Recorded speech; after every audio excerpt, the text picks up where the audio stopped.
noches, seguidores de este espacio que se llama Encuentros, Cusco, Pasado y Futuro, donde no solo hablamos del glorioso pasado que tiene nuestro Cusco, sino que a partir de eso también pensamos qué podemos hacer con todo este legado. Y nuestra serie en esta temporada es la serie sobre Construyendo República, puesto que estamos en el año del bicentenario de una independencia que de alguna manera sigue siendo polémica. La independencia nos importa más por la república y hablamos de república en términos de participación ciudadana, instituciones, contrapeso de poderes, Estado de Derecho, libertad, pero también justicia social, que es la base de todo. Con diferentes nombres, liberales, socialdemócratas, socialcristianos, socialistas, comunistas, izquierdistas, en fin, han habido grandes hombres que han luchado por este espacio fundamental de la justicia social.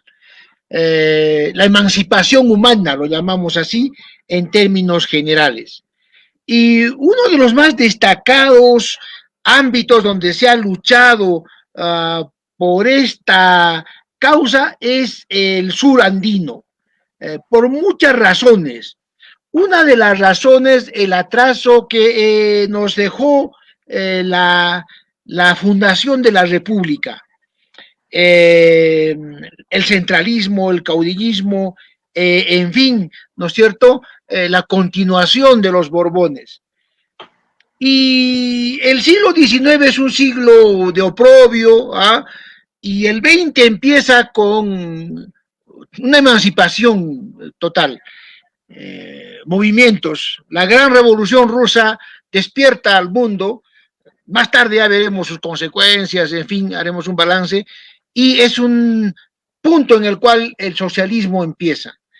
Y en el Cusco hay un baluarte fuerte de resistencia, de luchas históricas contra lo propio, y uno de los grandes hombres, uno de los representantes, digamos, emblemáticos de este Cusco es Julio G. Gutiérrez Loaiza. Julio G. Gutiérrez Loaiza es un personaje importante, ¿no es cierto?, fundamental, que logra aglutinar a estos grandes socialistas. Es un periodista y a la vez artista, ¿no es cierto?, ganado a la lucha social que nuclea a estos hombres en torno a este gran sueño de la revolución rusa y el socialismo. En esta ocasión, para hablar de él en su onomástico, como homenaje a este gran hombre, estamos con su hijo, Julio Antonio Gutiérrez Amanés, quien va a encargarse esta noche de mostrarnos la obra, la trascendencia y vida de este gran hombre, luchador por la emancipación humana y parte sustancial de la construcción de la República que esta secuencia de debates y entrevistas promociona. Julito, muy buenas noches y gracias siempre por estar con nosotros y ser una pieza fundamental de cultura y de emancipación. Gracias, Martín. Primero, manifestarte el agradecimiento mío y de toda mi familia por recordar a mi padre justo en este aniversario de su nacimiento, 115 años de su presencia en el mundo. Y bueno, poder conversar sobre él, recordar algo de su trayectoria de vida y también la lucha que prosiguió, ¿no? Como dijiste, todos estos personajes desde distintos puntos de vista, de repente hasta opuestos, pero supieron modelar pues la vida social de nuestra tierra. del Cusco. Entonces comienzo con esta presentación que hice para el año 2014 todavía, cuando sacamos un libro Vacaciones en el CEPA, que era el testimonio de su prisión, ¿no? Durante dos vacaciones, pues, justo de enero a marzo lo tuvieron preso en esos años. Y sobre eso él escribió un libro, y ese libro fue publicado justamente ese año, ya muchos años después del fallecimiento. Bien, mi padre, Julio Genaro Gutiérrez Loaiza, nació el 19 de enero de 1905. Sus padres fueron Serapio Gutiérrez Canal y Lucía Vargas. Justo en la foto está mi padre, ¿no? De niño, todavía no le habían hecho el chucharutucuy. Y ahí está la abuela también, el abuelo, con sus bigotes y su cabeza calva. Muchos de los descendientes tenemos esas características genéticas. Bueno, ahí está mi padre. Esta es una pintura que hizo un pintor arequipeño. Ahorita recuerdo el nombre, Morales Guzmán. Y él había cursado estudios en el Colegio Peruano y luego en el Colegio Nacional de Ciencias, que no tenía primaria, tenían que estudiar en otro sitio, y luego ingresar ya para la secundaria en el Colegio de Ciencias. Y desde muy joven se había orientado por las artes plásticas y después por el periodismo, la crítica social, la militancia política, etcétera, ¿no? Entonces, ahí están las revistas Cosco, por ejemplo, y Amauta, que fueron fundamentales para el desarrollo de las ideas en esa época. Cosco en 1924 todavía divulgó algunas ideas, y el primero en hablar de socialismo había sido Luis E. Valcárcel, justamente en una de las revistas de Cosco. Hay una reseña de una conferencia que había dado cuando se inauguró la Universidad Popular, refiriéndose a todos como camaradas, ¿no? Y que qué significaba eso, ¿no? En la Revolución Rusa, etcétera. Entonces él había sido el primero, pues, en hablar sobre este tema, y los jóvenes captaron inmediatamente que era algo raro, ¿no? Conversar sobre este tema y sobre lo que estaba pasando en el otro lado del mundo, que los obreros habían logrado tomar el poder y conducir los destinos de la nación. Posteriormente vino Amauta, una revista tan importante de José Carlos Mariátegui, ¿no? Y con un dibujo precisamente de Sabogal, otro de los grandes constructores del arte y la cultura peruana. Acá tenemos otros números de Cosco. Algunos grabados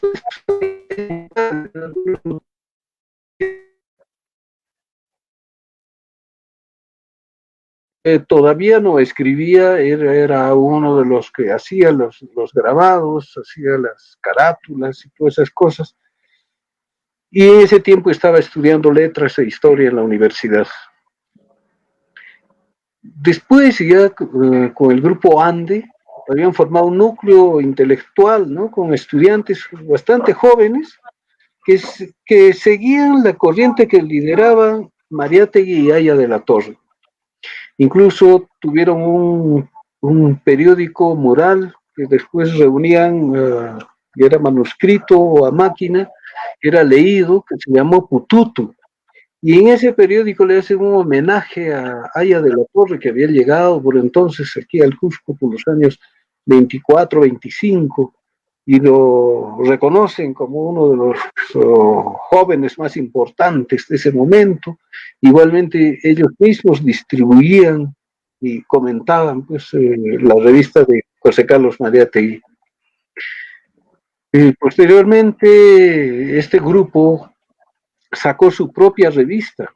Quien los dirigía era alguien que era un poquito mayor, que era Román Saavedra, y con él sacaron esa revista oral Pututu en 1926, y el año 27, queriendo llevar al rectorado a Uriel García, que era uno de los maestros que los había formado, ¿no? Ideológicamente inclusive, al rectorado, y cosa que no se logró, hicieron una huelga. El resultado de la huelga fue que se clausuró la universidad del año 27 al año 30. En ese tiempo editaron la revista Kuntur, solamente dos números que fueron perseguidos, destruidos, porque eran pues, ataques directos a la dictadura de Leguía y al clero reaccionario de esa época, ¿no? Porque siempre ha habido un buen clero también. Entonces, esta revista Kuntur ha sido muy importante para el desarrollo de las ideas y todo. Y mientras tanto, fíjense, un rato o años, un par de años antes todavía, el grupo femenino de estudiantes intelectuales del Cusco, mujeres, sacaron su propia revista que se llamó Albores, ¿no? En la historia del feminismo seguramente es un hito grande, ¿no? De las cusqueñas de 1926, está Marta Alicia Yepes, está Augusta Rivero, Concepción Ramos, personalidades que después dieron mucho que hablar. En esta recepción que le hacen al doctor Uriel García con sendos vasos de chicha o frutillada seguramente en alguna chichería cusqueña, ahí están personalidades de esa época, ¿no? Casi todos sus discípulos. Entre ellos está mi padre, está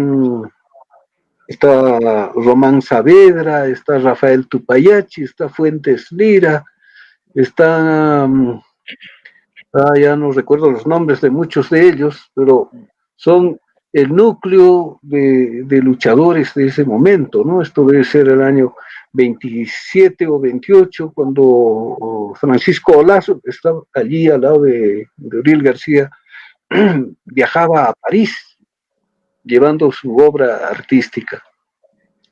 Y ahí están algunos trabajos de mi padre, ¿no? Que era pintor en sus años mozos, había abandonado la pintura, pero fíjense, no era mal pintor, tenía una técnica muy refinada, sobre todo en el paisaje, ¿no?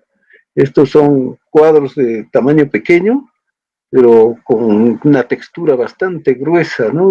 Seguía la técnica del impresionismo.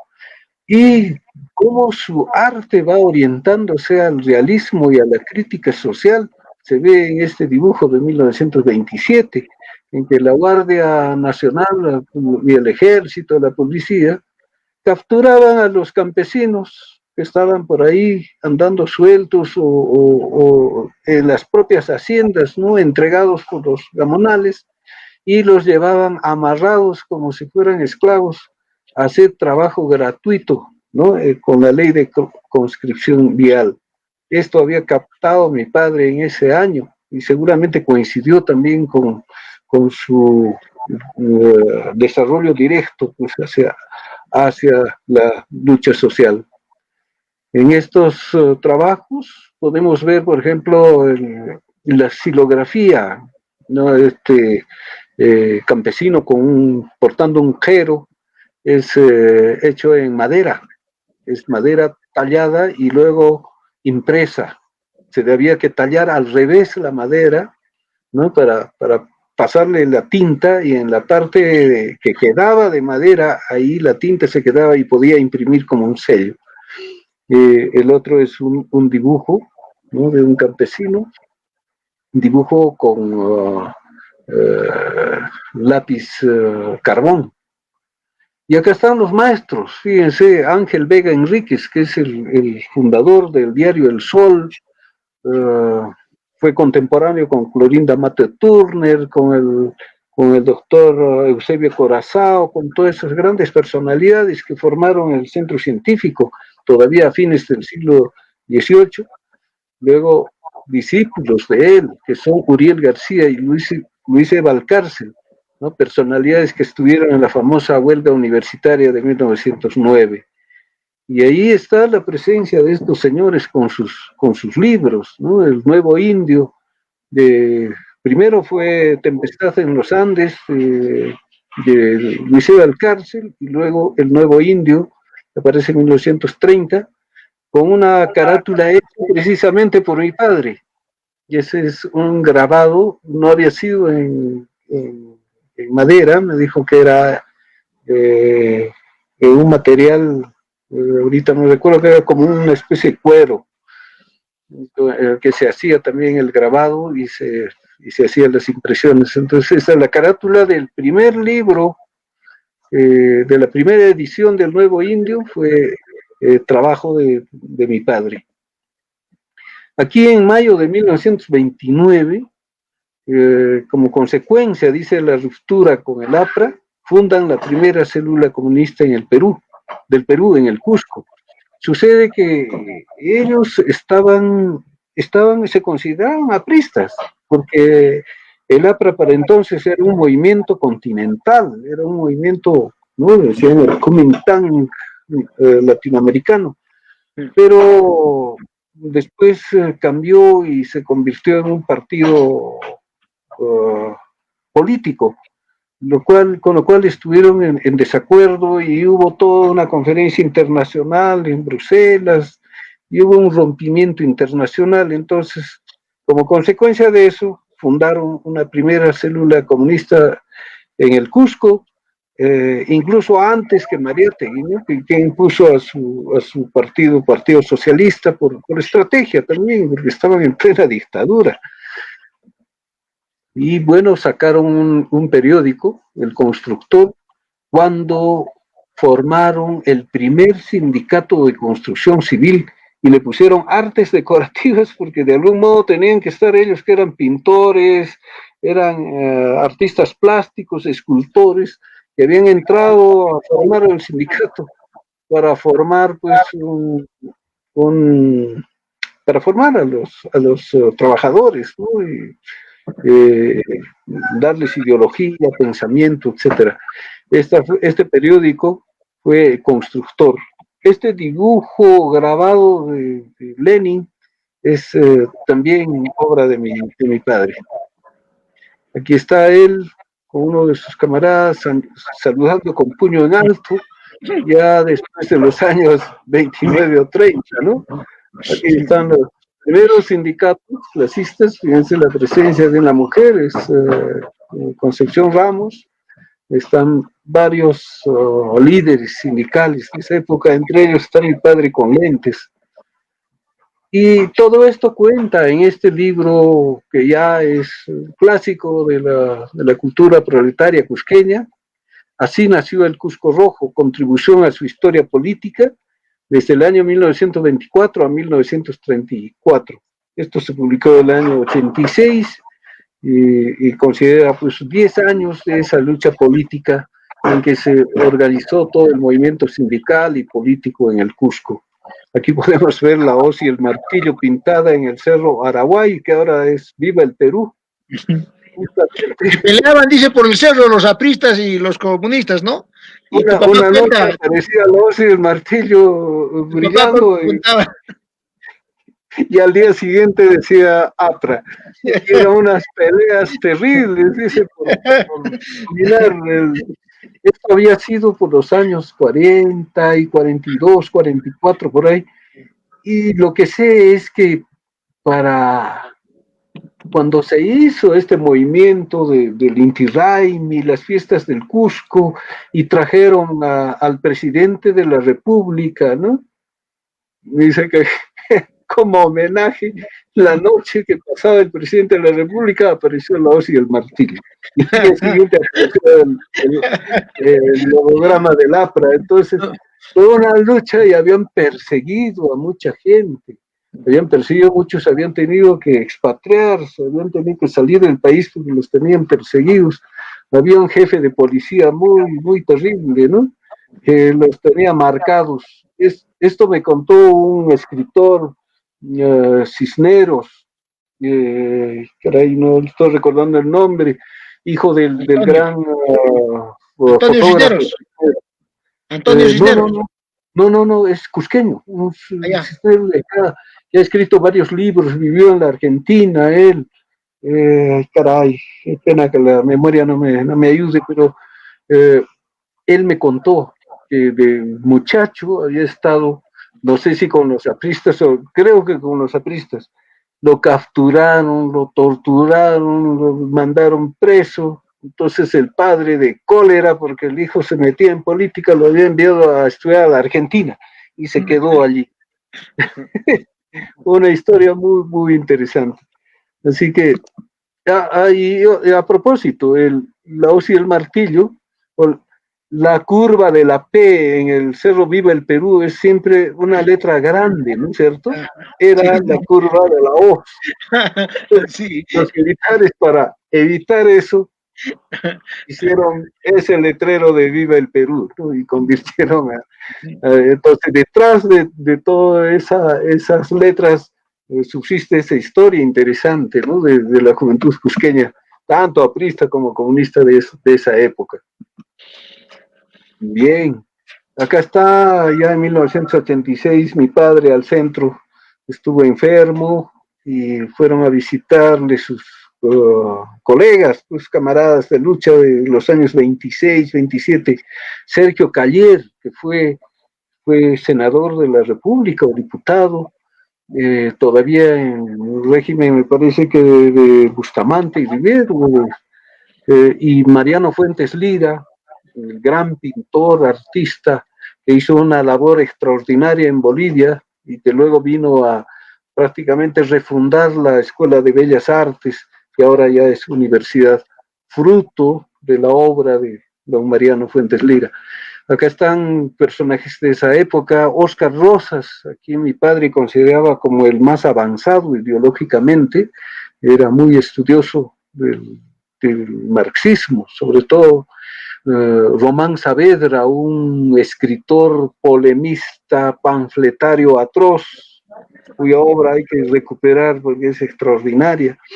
Roberto Latorre, un gran periodista, luchador social que estuvo también perseguido, deportado en Bolivia, y el maestro Mariano Fuentes Lira, del cual ya nos hemos referido. Aquí hay un dibujo muy interesante de mi padre. No hemos podido conseguir una fotografía de Simón Herrera Farfán, pero mi padre tenía en dibujo. Me dijo, él es Simón Herrera Farfán. Y es un dibujo pequeño que había hecho todavía el año 36, dice, cuando estaba en su esplendor, pues como luchador social, secretario general de la Federación de Trabajadores, etcétera, don Simón Herrera, que fue perseguido, fue preso, fue el régimen de Odría, torturado, salió casi para morir. Fue uno de los héroes, los primeros mártires del proletariado cusqueño.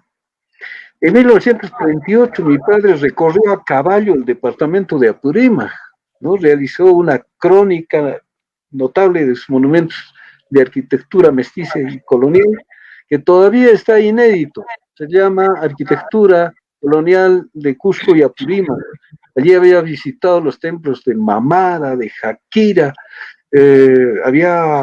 y fue con un famoso fotógrafo, Horacio Ochoa.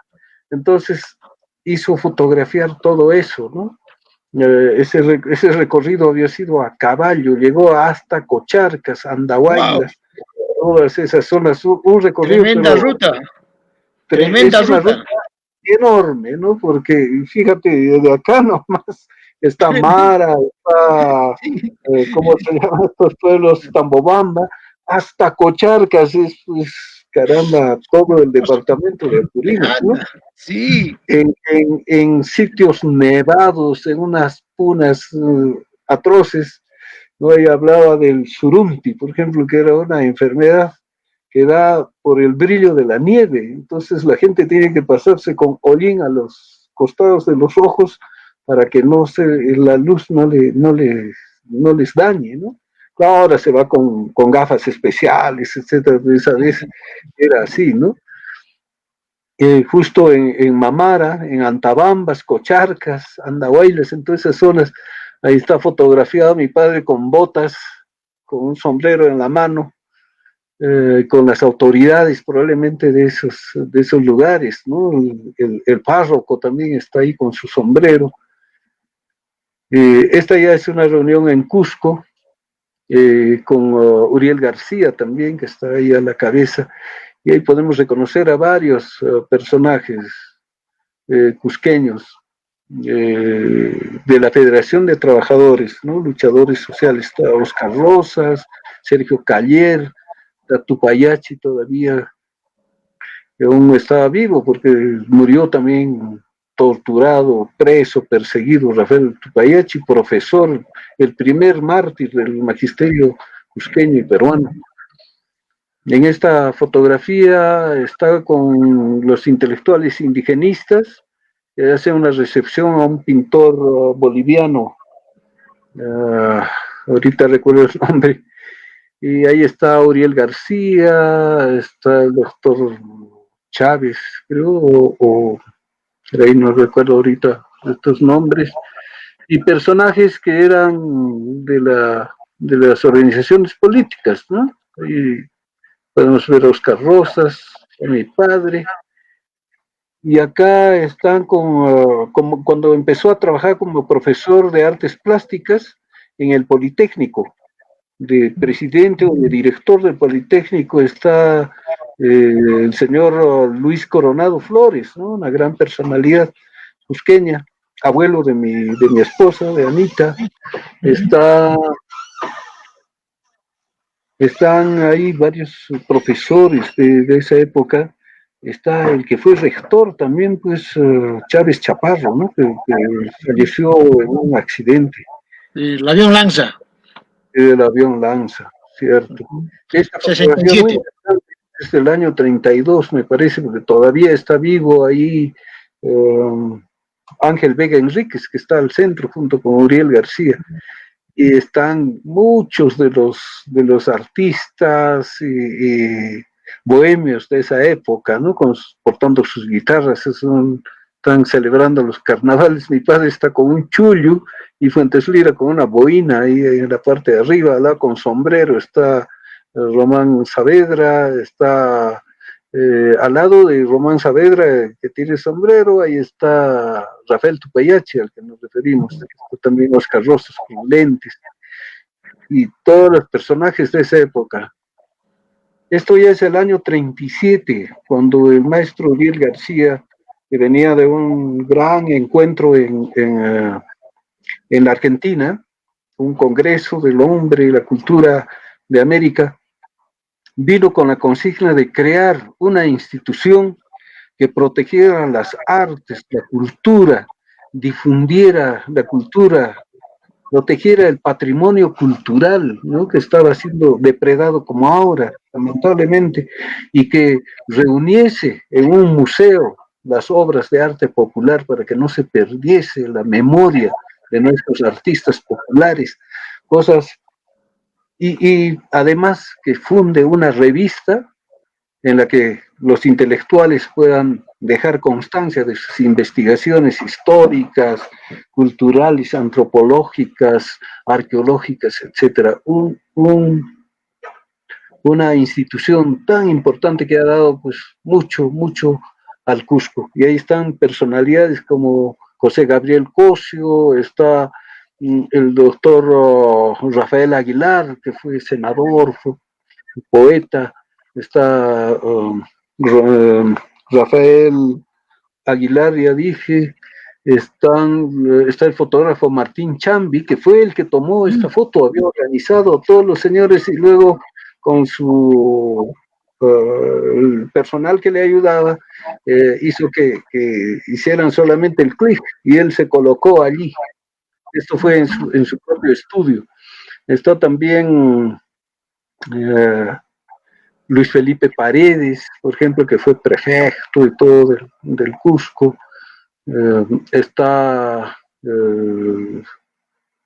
Humberto Vidal Hunda, Alfredo Yepes Miranda, toda una lumbrera del conocimiento, ¿no? Que fue uno de los rectores más jóvenes que tuvo el Cusco, una personalidad notabilísima. Está Navarro del Águila, folclorista. Está el Cholo Nieto también ahí entre los tres que están al fondo. Y así personalidades notables, ¿no? Entre ellos está mi padre, que era uno de los menores, que lo sobrevivió casi a todos ellos. excepto a este caballero que está a este lado, que vivió casi 103 años, me parece. Y acá están, uno por uno. Tenemos ahí a famoso Martín Chambi, uno de los fotógrafos más universales que tiene el Perú y América. El famoso Cholo Nieto, poeta, escritor, luchador social. Está mi padre también. Y las revistas que sacaron en ese tiempo, ¿no? La revista del Instituto Americano de Arte, que ahora ya tiene más de 20 números, donde reunieron pues, los trabajos de todos estos intelectuales. El dibujo también es de Félix Jara Cosio, un pintor y dibujante de esa generación. La revista Incarina, y cuando fundaron la Academia Peruana de la Lengua Quechua. Fue una de las primeras revistas que salió de la academia. La primera. La primera revista, me acuerdo que la tenía en casa. Sí, era uno de los libros más guardados. Esta revista es bellísima. Yo me la he conseguido en un baratillo. Bueno, mi padre tiene la biblioteca, pero yo quería tener la mía propia, así que la conseguí. El dibujo y la impresión, los tacos, que son dos, ¿no? En azul y en rojo, es trabajo de Mariano Fuentes Lira. Fíjense qué lujo, ¿no? Se daban estos señores con la calidad, la excelencia de trabajo en todo sentido. En 1941 mi padre viajó con una delegación a Santiago de Chile, porque se cumplía el 4º centenario de la fundación de Santiago, y ahí tienen una entrevista con el presidente Pedro Aguirre Cerda, y hay varios cusqueños, está Luis Coronado Flores, está, ay, caray, no recuerdo los nombres. La expedición salió de Cusco, pues, con Almagro. Exactamente, claro. Era para conversar sobre eso, para unir lazos, porque teníamos tanto rencor con la guerra, ¿no? Bueno, había un espíritu americanista, ¿no? De unir América bajo un manto de las culturas prehispánicas, ¿no? Cierto.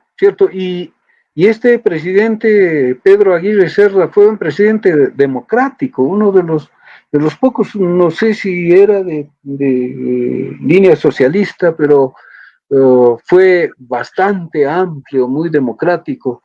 Y para esos años, en plena guerra, pues había ¿no? un sentimiento internacional de amistad, ¿no? Éramos parte del enemigos o contrarios del fascismo, ¿no? Del nacionalsocialismo. Entonces, hubo muchos encuentros culturales, encuentros sociales, ¿no? Vino el año 24 había venido una delegación de chilenos al Cusco, entonces, no, el 35, perdón, o 34, con motivo del centenario, también sería el 4º centenario del Cusco, y en retribución invitaron a los cusqueños allá, a Santiago. Aquí están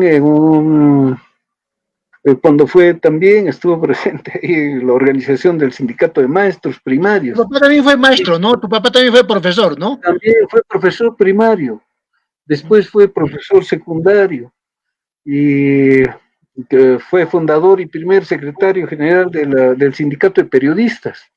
Por eso cuando formaron, no sé qué actividad hicieron los periodistas, creo que formaron una organización especial, le dieron el primer documento a mi papá, ¿no?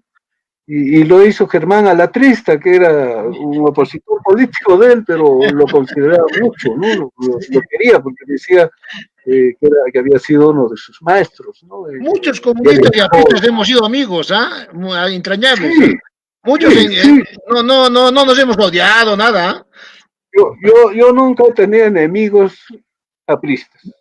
Éramos opositores, discutíamos, porque bueno, yo no era de los que golpeaba ni pegaba de la parte de izquierda, ni tampoco me estaba cerca de los otros, ¿no? Pero sí polemizábamos, discutíamos, aprendíamos, pues, ¿no? De todas estas Sí, conversaciones. aprendíamos. No, Sí, crecíamos en la conversación, crecíamos en la polémica. crecíamos. Esas Crecíamos, polémicas que había en la universidad, ¿no? Con libros crecíamos. en mano. Era, Qué cosa era de tan libros, rica, de ideas, de filosofía, de principios, claro, de teoría. escuela.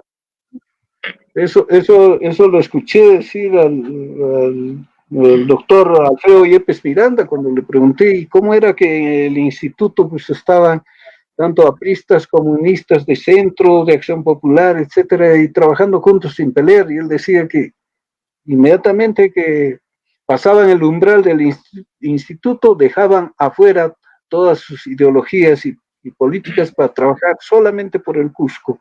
Sí, Una cosa muy linda, ¿no? Y así decía es. que la política era una cuestión de ideas, de pensamientos, de ideales, no era una cuestión de requisitorias callejeras, así con esos Y lo que términos. es ahora, ¿no? Y lo que es ahora, ¿no? Y lo que es Claro, ahora ahora, ya ¿no? ni ideas hay, pues solamente hay insultos, ¿no? No hay No, posiciones no, intereses, filosóficas. intereses, a llenar la bolsa, a llenar la bolsa. Sí, es como si fuera una actividad de delincuentes y ladrones, ¿no? Sí, Pero sí. esas veces era diferente, ¿no? Eran personas eh, instruidas, que instruían al pueblo a través de sus polémicas, de sus discusiones. De ahí han salido todos esos líderes proletarios, obreros, etcétera, por esa escuela que les dieron, por esa escuela de pensamiento, de conocimiento, ¿no? De entereza moral, de grandeza que lamentablemente hemos perdido y que hay que hacer que la nueva generación pues retome todo eso para reconstruir esta patria que se cae a pedazos.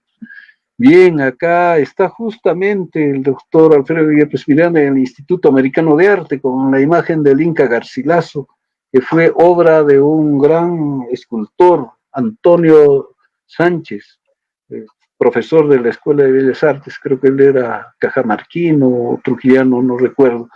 Ahí está en una de las conferencias que yo le escuché al doctor Yepes Miranda, que era medio ciego, no leía, no agarraba un papel, todo lo decía de memoria, 1 o 2 horas de baño intelectual y de cultura, pero asombroso, asombroso.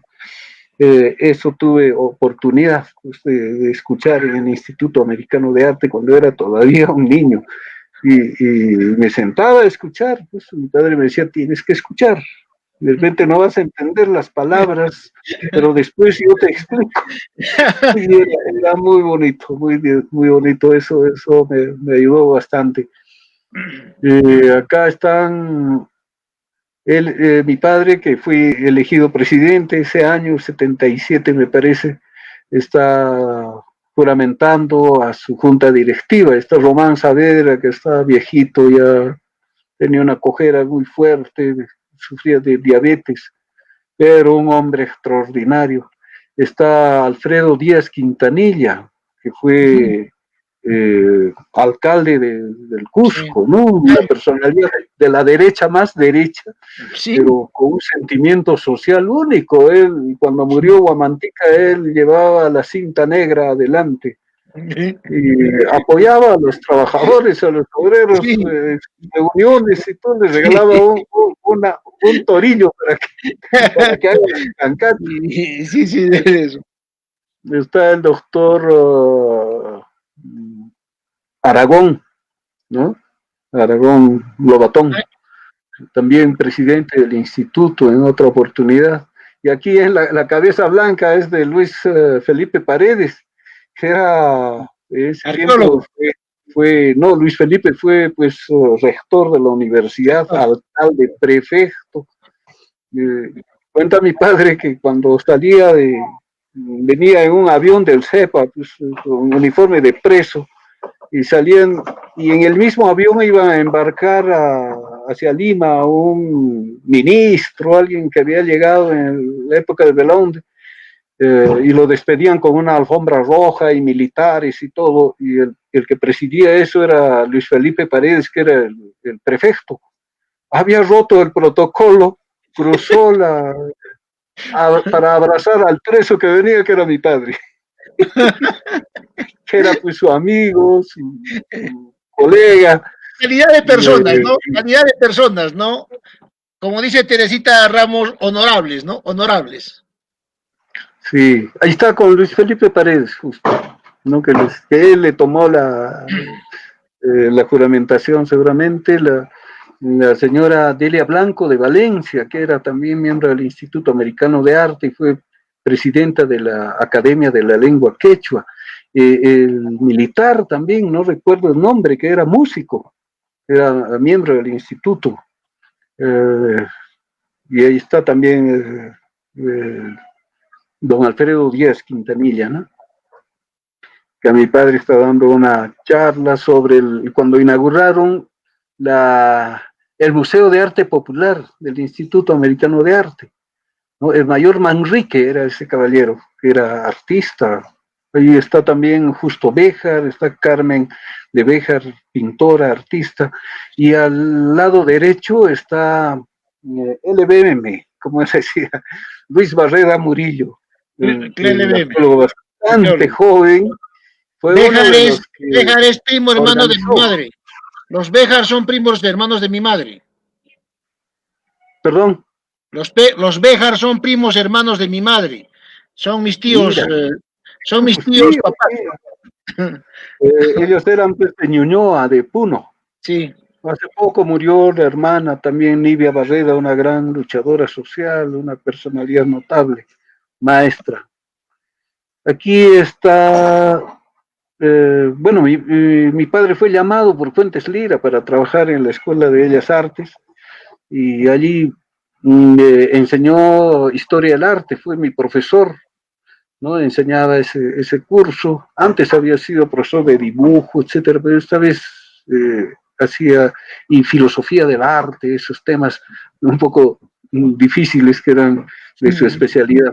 Ahí están muchos de los maestros ya fallecidos, como Nemesio Villasante, José Pacheco, está el maestro Fuentes Lira, que era el director, y muchos estudiantes que deben reconocerse en esta fotografía. Y adelante está Manuelito Gibaja, por ejemplo, es el primero en la izquierda, ¿no? Que está con su paquete de dibujos, ¿no? De dibujos, sí, carpeta. El profesor Acurio también, que está ahí atrás, después de Manuel.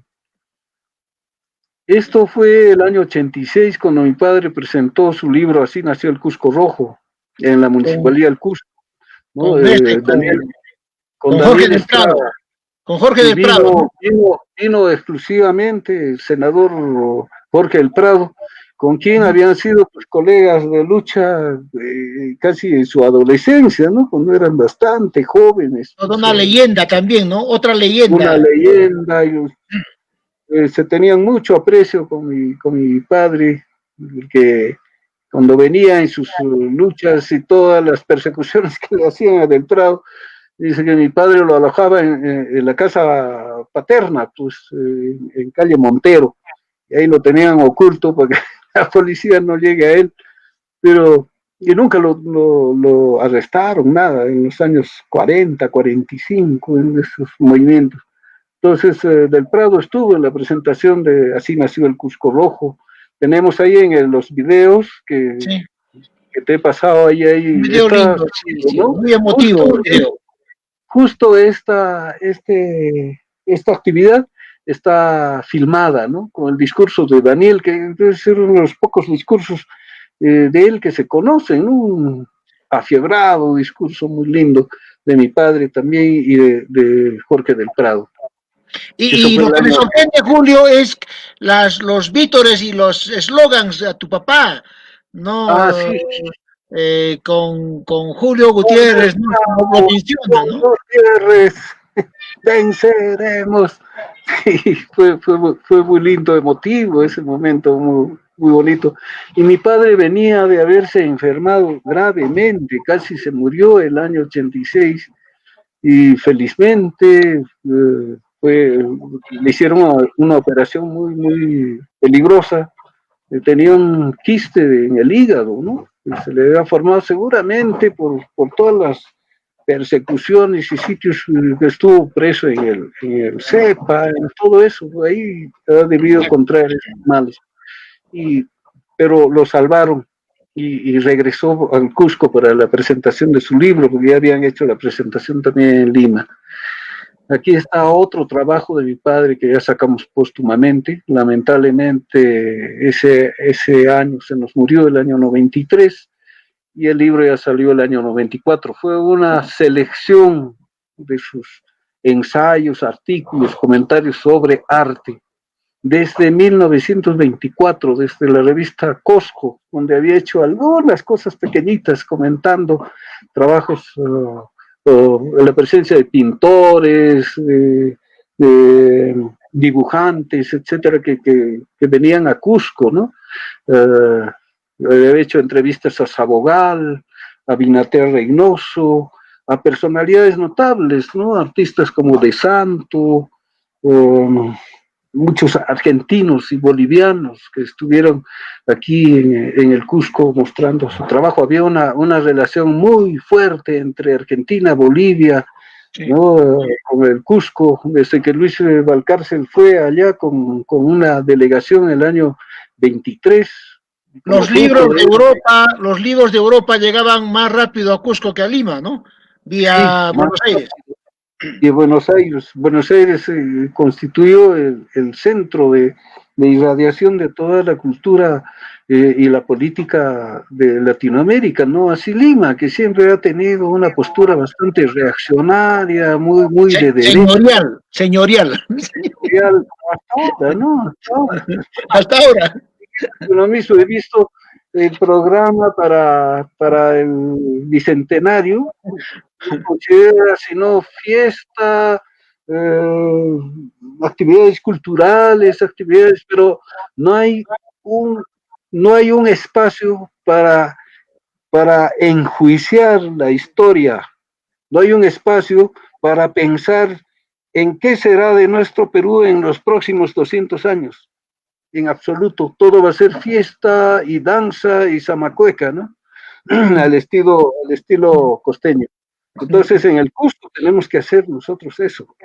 Tenemos que demostrar que estamos más interesados en el futuro de nuestra patria que en hacer una fiesta tonta, que es lo que están promoviendo. Acá está Ollantay, es otro trabajo de mi padre.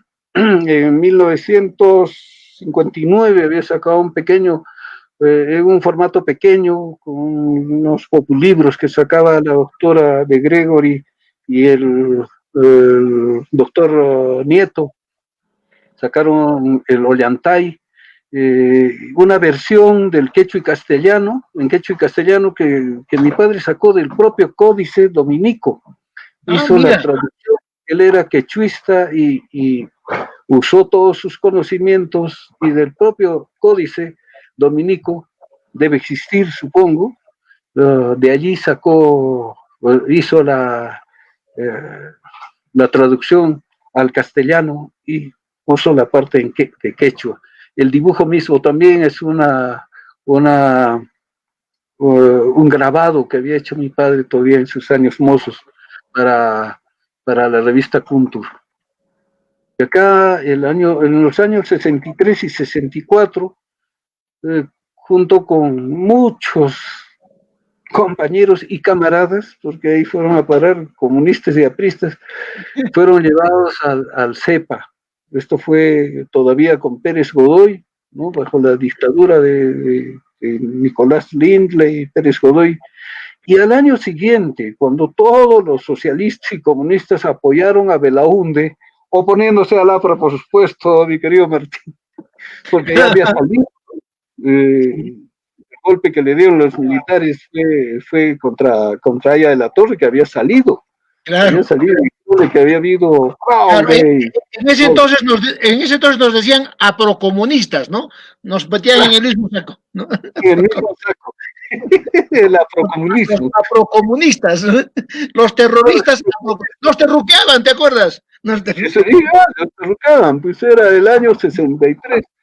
Y el año 64, Belaúnde, que había recibido toda la votación, de la gente de izquierda que ya no se presentó ni nada a elecciones, de nuevo los metió a la cárcel, como 5.000 presos a nivel nacional, todas las penitenciarías, cárceles, el frontón, el CEPA, todo estaba lleno y fueron confinados ahí por sus ideales.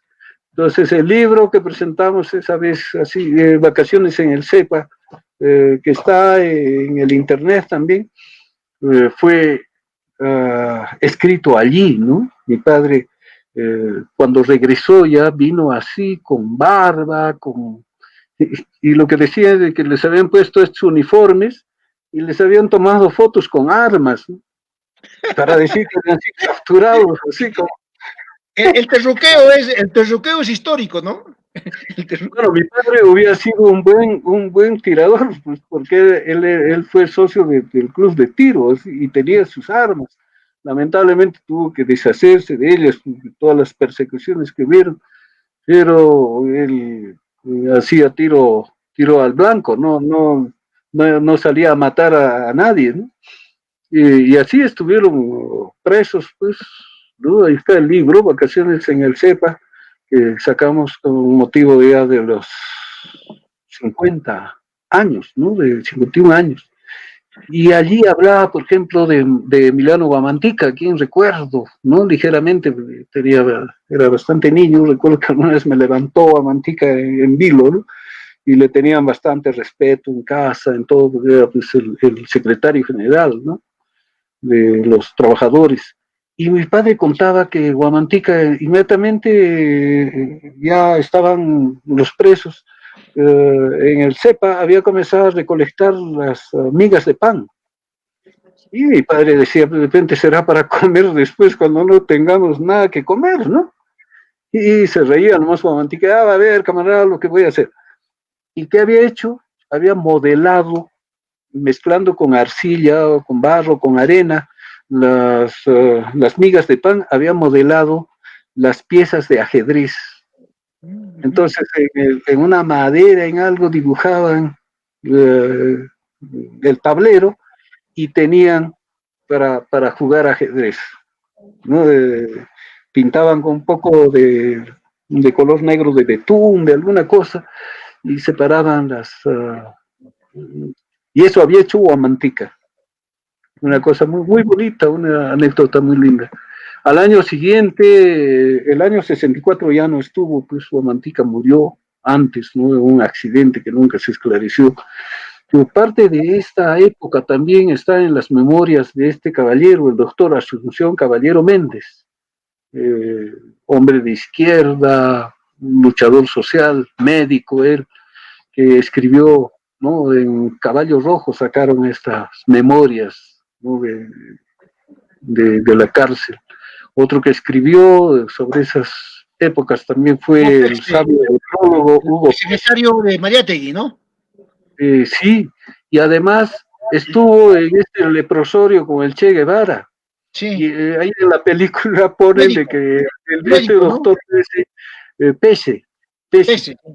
Él le había prestado un libro que estaba escribiendo, ¿no? Probablemente era este libro, y cómo sería el texto que el Che, bueno, joven, muchacho todavía, se había burlado, ¿no? Había dicho que era mejor hiciera otra cosa, que de escritor no iba a pasar, que era muy pesada su novela. Pero esa novela se publicó, se llama Latitudes del Silencio, y no es mala novela, ¿no? Para un sabio de prólogo, ¿no? Que había dado su vida para convivir con estos seres que sufrían de esa enfermedad tan terrible. Había que ser muy valiente, ¿no? Y eso hizo Hugo Pese, un gran compañero, camarada de mi padre. Otro que escribe sobre esa época es el periodista Hugo Neira Samanés, es el pariente mío. Dio a conocer, él era medio aprista también, ¿eh? No sé, no era de... Estaba ahí. Sí, pero este trabajo, Cusco, Tierra y Muerte, es extraordinario, es uno de los ganó premios, seguramente es uno de los trabajos más importantes, ¿no? Porque donde escribe toda la secuencia del problema que hubo en el Cusco con las tomas de tierra, con todo. Ahí habla del entierro de Huamantica. Justamente llegó cuando Huamantica estaba siendo velado y había visto cómo todo el pueblo del Cusco se había vaciado llorando, ¿no? A llevar a su líder hasta el cementerio.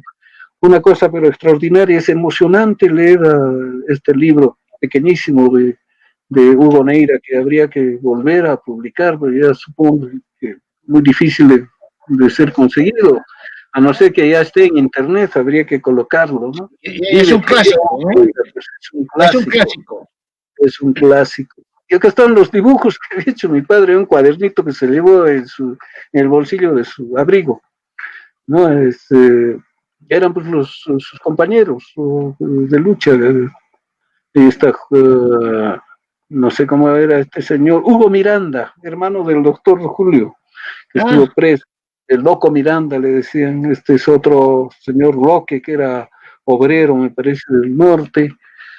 Acá están había un puesto de control ahí en el CEPA, hecho de maderas. Hay una embarcación en el río Cepagua.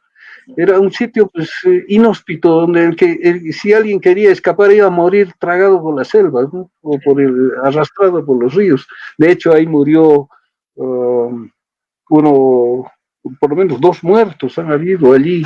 Uno de ellos fue el secretario de la Federación, digo, de Construcción Civil, un muchacho de 20 o 22 años, que apellidaba Medrano, Vicente Medrano. Falleció ahí y no encontraron su cuerpo. Eso habla mi papá, que tuvieron que hacer un velatorio pues a su casaca, las cosas que dejó, ¿no?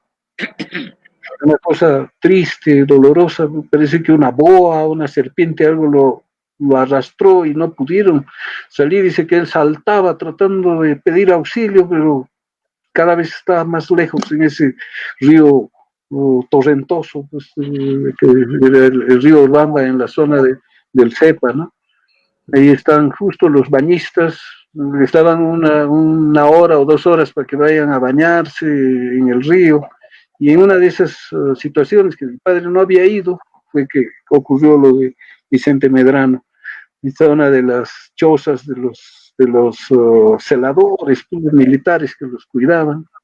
Aquí está Francisco Mandora o Mandura, que fue un dirigente, toda una dinastía de dirigentes que lucharon, indígenas que lucharon en la Uramarca, luchadores que sufrieron pues, masacres, persecuciones, criminales, ¿no? Desgraciadamente. Y él era uno de esos luchadores. Y este otro es Saturnino Huilca. Saturnino Huilca. Luchador social, indígena, campesino, que estuvo preso pues, en las 2 veces con mi padre. Y contaba a mi papá que cuando comiendo pues en latas, en hojas, pues, los llevaron para matarlos realmente, porque se mueran de por sí allí. La comida era un asco y todo estaba infestado, se había enfermado y toda una noche había pasado así con una fiebre atroz, y estos dos, sus compañeros, sus camaradas, lo auxiliaban, y papá le pasaban con un trapo con agua fría para bajarle la fiebre, le habían preparado matecitos, todo. Entonces, mi padre recibió el cariño de la gente por quienes luchó toda su vida. Acá está el señor Somocurcio, dirigente también de los choferes, una gran personalidad, un hombre anecdótico. Uno de ellos es Ferdinand Cuadros, el de lentes, me parece. Y ahí están leyendo, dice, tenían que leer la Biblia o lo que encontrasen, porque la peor parte de la prisión era que no tenían que leer, y lo que encontraban pues se quitaban para leer, ¿no? Tenían que tener por horas algo para leer y pasarle al otro, ¿no? Acá está mi padre, finalmente, su biblioteca, ya viejito, unos años antes de su fallecimiento. La biblioteca la mantenemos, todo como un sitio, como un legado que ha dejado mi padre. Eso va a quedar, no, nosotros no tenemos ninguna intención de dividirla ni desaparecerla, eso tiene que quedar hasta donde se pueda como un recuerdo de él, de su lucha y de las luchas sociales de nuestro pueblo de Cusco. No tenemos un museo de eso, tenemos museo del incanato, del virreinato, museo de cualquier cosa, pero nos falta un museo de la vida social, de la lucha social, donde los cusqueños vayamos a beber de la historia y beber también y aprender de estos luchadores que nos han dejado valentía, arrojo, cariño por nuestra tierra. Está mi madre, que fue una de las víctimas también de estas persecuciones, porque enfermó de diabetes, murió.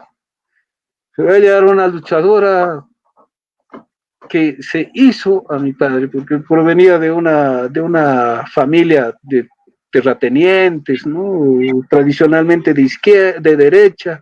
Uno de sus antepasados fue el presidente David Samares Ocampo, pero la injusticia que veía, las persecuciones de mi padre, de cómo venían los campesinos a pedir consejo, los obreros, hicieron que mi madre también fuese una militante así valiente del movimiento, pero lamentablemente todos esos sinsabores la, la enfermaron y murió joven, de 54 años, nos murió mi madre cuando nosotros apenas éramos adolescentes. Acá está la familia completa, mi padre, ya después de la muerte y fallecimiento de mi mamá, el hermano mayor, José Carlos, que es artista, pintor, antropólogo, Sandro, que es ingeniero civil, mi hermana Lucía, la menor de todos, que ingeniero químico, vive en Alemania. Ahí estoy yo con mis lentes y bigotes cuando todavía tenía bastante pelo. Ana Taro, escritora y literata, mi padre, y Blanca, luchadora social, ¿no? De agallas, y siempre luchadora por el patrimonio y por todo lo nuestro, cusqueño. Finalmente, mi padre, durante su viaje a Europa, fue invitado a Rusia, donde le hicieron unas operaciones de la vista. Después estuvo en Alemania, ya invitado por mi hermana. Y acá el último encuentro que tuvo con su compañero de prisión, el dirigente campesino Saturnino Wilca, en 1990. Se encontraron. Recuerdo que se veían desde muchos años y Saturnino le dijo una palabra bien bonita en quechua, ¿no? Cheika, causasias canquimá, algo así, como que todavía habías estado viviendo. Los que de esa época ya iban muriéndose uno tras otro, ¿no? Y ese fue un encuentro muy bonito en el Peraschavchi, en San Sebastián, en el año 90. Bueno, y acá en estas fotografías está mi padre ya casi el año de su fallecimiento, ¿no? El año 93. Aquí está siempre encabezando las luchas populares con sus camaradas de la Guardia Vieja, llamada él, los antiguos camaradas, en estos movimientos de la izquierda unida, seguramente ya por los años 80. Libros de esa época que consideran la vida y la lucha de esa generación, el libro de Sergio Caller, Rostros y Rastros, un caminante cusqueño del siglo XX. Él llegó a vivir hasta 103 años. Con Sergio Caller, un gran luchador y político. Las memorias de un luchador social, de Gregorio Ramos Mamani, viejito, ya sordo, ciego, un hombre al que le han negado todo por odio de clase, por su lucha. Hasta ahora, más de 20 o 30 años, nunca han querido darle sus derechos, su pago, ¿no? Lo que se le da a todos los trabajadores se le han negado hasta ahora en la beneficencia pública, para vergüenza, ¿no? Y cuando lo tengan muerto seguramente van a ir a discursarle cosas, pero ahora él está caminando todavía por las calles, siempre mandando sus escritos, tratando de que los publiquen y todo, un luchador extraordinario, Gregorio Ramos Mamani. Y este libro de mi hermano mayor, José Carlos, La generación cusqueña de 1920, donde habla de la labor, el trabajo, la vida política, las obras de todos estos grandes luchadores. Y ahí puedes ver, ahí está, por ejemplo, está eh, Jara, eran dos hermanos, está el Sixto, recuerdo que eran apristas, están entre apristas y comunistas, que son personalidades notables. Está Osvaldo Vaca Mendoza, pintor, o los dos pintores, Mariano Fuentes Lira y Olazo. Está el doctor Estrada, el papá de Daniel, un gran jurista y historiador de la... Alcides Estrada. Alcides Estrada. Calqueño. Mariachi, Calqueño. Está el doctor Vidal Hunda, ¿no? Humberto Vidal, Alfredo Yepes Miranda, del que nos hemos referido, una personalidad notabilísima. Román Saavedra, está Sergio Caller, está mi propio padre, como bastante joven en esa fotografía, y así, un trabajo muy interesante que ha publicado mi hermano José Carlos sobre esta generación cusqueña del año 27. Bueno, el año 93 falleció el 30 de diciembre mi padre, dejó varias obras escritas, entre esos este libro, Vacaciones en el CEPA, que finalmente lo sacamos, ¿no? Y lo hicimos correr, ¿no? Porque era algo que faltaba en la secuencia de libros. Todavía nos queda ese libro de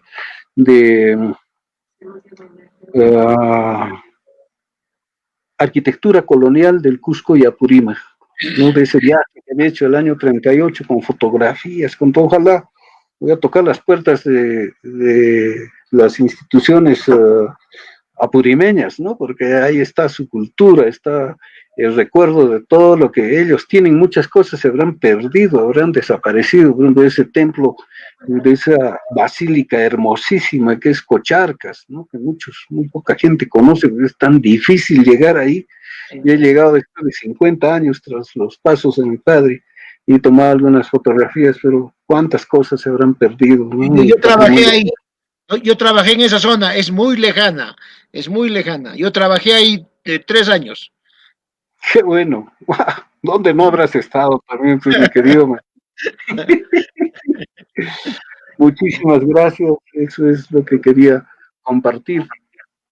Julito, Julito, nos has dado un baño de una historia que casi no se conoce, tan cercana a nosotros, y muchos jóvenes están escribiendo y personas sorprendidas porque esta parte casi no se sabe. Has contado la historia de alguien que ha estado con la historia y con grandes, y a la vez nos has dado el testimonio de integridad de eso que está faltando para construir la república que no se ha construido aún en 200 años, y queremos agradecerte infinitamente porque nos has demostrado que se puede construir esta república desde la cultura, que es lo más excelso, lo más noble, y agradecerte un montón, agradecerte por esta perspectiva, esta nueva forma de entrar a la lucha por la emancipación, desde el arte, desde la integridad, desde la historia del siglo XX, Julito. Muchas gracias, Martín, y felicitarte por esa gran labor que estás haciendo. Ya son muchos programas que has desarrollado, invitando a gente que ha aportado ha dado de sí muchísimo. Yo te agradezco que siempre, ¿no?, estés en, con esas ganas, ¿no?, de aportar, de recuperar cosas de nuestra memoria. Como buen historiador que eres, te has dedicado a recuperar, ¿no?, la memoria histórica de nuestro pueblo, sin dogmatismos, sin sectarismos, con una calidad extraordinaria. Por todo eso, un gran abrazo para ti, de parte de mi familia, de todos nosotros, y un abrazo para todos los camaradas de mi padre que todavía existirán, porque el Cusco Rojo todavía sigue, siempre será. Muchísimas Y gracias. además, Agradezco. y además de que no solo recordamos, sino que nos comprometemos hacia adelante a hacer lo mismo que tu padre y toda esa generación, o sea, en estos momentos tan duros de la patria, donde se ha corrompido todo, hablar de estas cosas es también construir, Desde porque, luego, claro que sí, porque esa claro. gente con calidad, con integridad, entrega, ¿ah?, todavía puede generar eso mismo ahora. Entonces, Sí, ese es el propósito, son las Julio. Y semillas, son las semillas, pues, o las cenizas para que el ave fénix o el Incari salgan adelante, ¿no? Que se levanten, porque no vamos a quedar así, no vamos, yo me resisto a ver el Cusco como una ciudad de corrupción, como una Sodoma o Gomorra. De aquí, como decía el propio Aya de la Torre, ¿no? Aquí, de aquí nació el verbo y de acá saldrá la acción. Eso todavía no se ha realizado. Y eso tenemos que hacerlo entre todos, todas las generaciones unidas, juntas. Hay que recuperar la cabeza, el cuerpo, las manos, los brazos del Incari y hacer el Pachacuti. En eso tenemos gracias. que poner nuestra vida entera. Gracias, hombres como Julio Gutiérrez, Jorge Flores, Yepes Miranda, Luis Nieto y tantos otros que nos iluminen para mejorar esto, porque ese es el propósito de estos espacios, insuflar ese espíritu de los pasados para que nos den el futuro, porque solo así, haciendo algo mejor, habrá tenido razón de ser y habrá valido la pena todo el sacrificio de tu padre, tu madre, de tu familia y todos los que hemos peleado y toda esa gente y todos esos héroes. Gracias de nuevo, Julito, desde el alma, agradecidos, tienes un montón de felicitaciones, agradecimientos de parte de la ciudadanía, un montón de personas, ciudadanos que te están mirando y de nuevo muy agradecidos, saludos a tu familia y feliz cumpleaños, maestro Yamauta Julio G. Gutiérrez Loaiza en el cielo. Qué lindo, muchas gracias. Gracias, hermano. Gracias a todos.